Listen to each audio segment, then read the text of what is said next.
अब सोचो माँ का क्या हाल हुआ। बोले महाराज कैसी परीक्षा ले रहे हो? अरे मेरे एक तो भगवान की कृपा से, शिव की कृपा से बालक मिला है और उसका मांस। बोले फिर मैं जा रहा हूं।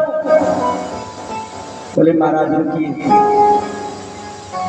राजा से कहा, बोले जाओ कोई कसाई को लेकर के आओ।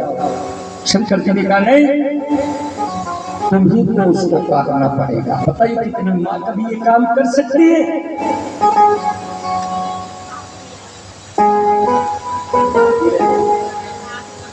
कर सकती है क्या? और भगवान शिव ने कह दिया कि जब तुम अपने बच्चे को काट करके भोजन बनाओगी, तुम्हारे आंखों में एक आंसू नहीं आना चाहिए। अगर एक आंसू आ गया ना तो फिर मैं वो भी भोजन। देखो कितनी बड़ी परीक्षा है। आप दे सकती हो, दे सकते हो क्या कोई परीक्षा? थोड़ी सी पैर टूट गो पति को तुम पे बंद करो, उससे पूजा बंद करो।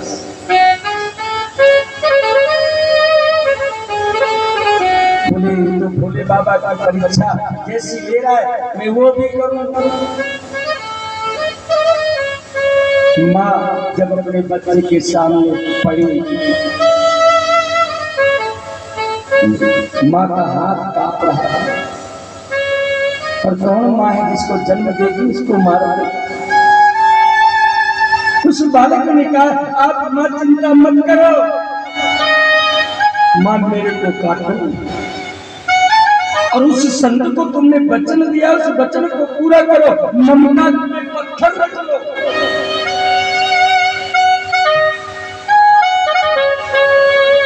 और जाकर के मेरे भक्तों को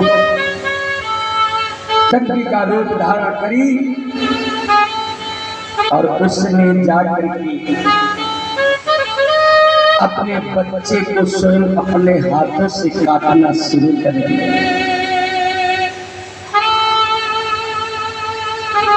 और जाकर के उसका सर जो कटा था उसे रख दिया सुरक्षित जगह में कि चलो कोई बात नहीं, कम से कम सर रहेगा तो रोज अपने छोरे का मुखड़ा देख लिया करूंगी। क्या कर लिया करूंगी? मुखड़ा देख लिया करूंगी। बना करके पका करके शंकर भगवान के सामने ले आई। बोले प्रभु इसको जीनो। बोले नहीं, मैं भोजन नहीं करूंगा। बोले अब क्या गलती हो गई? बोले तुमने जो सर छुपा दिया है मैं उस सर का मांस खाऊंगा। बोले महाराज कम से कम मेरे छोड़ चलो गो, कम से कम उसका मैं मुख देख।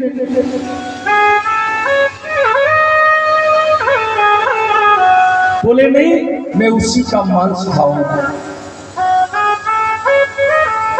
और उसे तुम खुद पानी में उस सर को रख करके कूट कूट के छोटे टुकड़े करके, बड़े टुकड़े नहीं होना चाहिए, और उसको पका करके लाओ, तब मैं उस भोजन को क्या है करूंगा।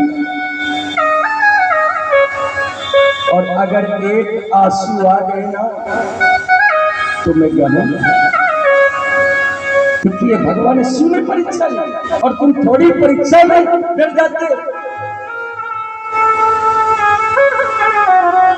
कई लोगों ने मुझसे कहा कि यहाँ पर शिव पुराण कथा हुई, कोई हार्ट अटैक से कोई हो गया, करंट लग गया। अरे वो भाग्यशाली है जिसने शिव महापुराण सुन करके अपने शरीर का त्याग किया। उसमें कौन सा कथा वाचक था उसको बताइए।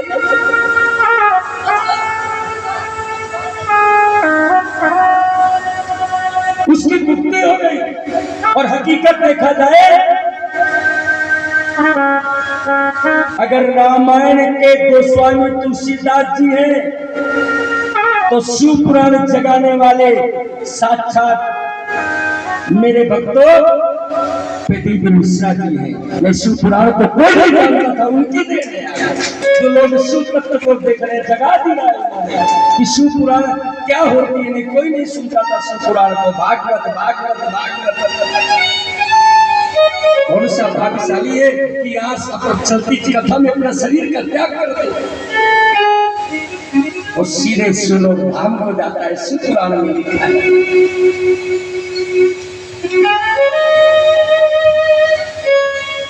ब्रह्मा जी कहते हैं नारद जी से कि जाकर के मां ने पका करके उसे लेकर के आई थाली में सजा कर आंसुओं को घूट पी कर भगवान परीक्षा लेता है। परीक्षा से भक्त को हारना नहीं चाहिए। आप क्या सोचते हो आपके दुख आता है, संकट आता है, मेरा भोले बाबा साथ नहीं देता। अगर तुम भगवान शिव के मंदिर के सामने रोते हो तो मेरा भोलेनाथ कैलाश में बैठ करके तुम्हारे लिए रोता है। फर्क इतना है कि तुम्हारे दुख आ जाता है तो तुम शिव के सामने रो देते हो, और जब भोले बाबा के दुख आता है सती मर जाती है लेकिन उसके आंसू पोंछने वाला कभी सोचा, कभी विचार किया? भगवान का भी दिल है, भगवान का भी परिवार, क्या नहीं करता भगवान तुम लोगों के लिए। और थोड़ी सी परीक्षा में डगमगा जाते हो। भगवान कहता धर्म करते जा, और ये शिव पुराण का सार एक दिन बताया था कि जो ज्यादा भक्ति करता है, संत ब्राह्मण को मानता है, कथा सुनता है, उसके घर में अनेक कष्ट होते हैं। और जो भगवान को गाली देता है, पूजा पाठ नहीं करता, उसको जुकाम बुखार भी नहीं होती है। जाकर पता लगा, जुकाम भी नहीं होती। तो तुम लोग सोचते हो कि भक्ति क्यों करें? मेरे भक्त धर्म के रास्ते पर चलने वाले का वर्तमान बुरा है लेकिन अंत बहुत अच्छा है। बालापन कट जाता है, जवानी कट जाती है, और बुढ़ापा अगर कोई काटता है तो मेरा भोलेनाथ काटता है। ये तुम्हारे संसारी लोग बेटे बहू नहीं लेकर देंगे, इसलिए भोले को अपने दिल में बैठा हो, वही तुम्हारा मुक्ति का द्वार बना सकता है, दूसरा कोई नहीं हो सकता।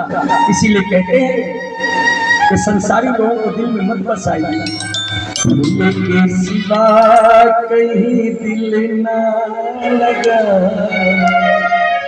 बोलो सब